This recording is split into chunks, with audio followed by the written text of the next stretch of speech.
చట్టసభలో మహిళలకు మూడింట ఒక వంతు రిజర్వేషన్లు కల్పించే మహిళా రిజర్వేషన్ బిల్లు అమలు దిశగా కేంద్రం అడుగులు వేస్తోంది.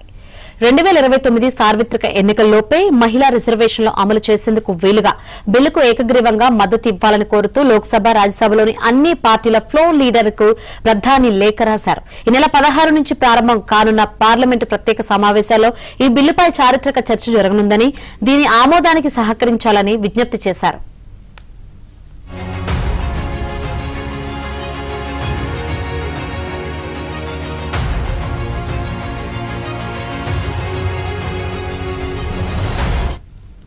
ఈ నెల 16 నుంచి ప్రారంభమయ్యే పార్లమెంటు ప్రత్యేక సమావేశాల్లో మహిళా బిల్లు చర్చకు రానుంది. 3 రోజుల్లోనే వీటికి ఆమోద ముద్ర వేయాలని కేంద్ర ప్రభుత్వం భావిస్తుంది. మహిళా రిజర్వేషన్లను 2029 సాధారణ ఎన్నికల నుంచి అమల్లోకి తీసుకురావాలని మోదీ ప్రభుత్వం ప్రతిపాదించింది.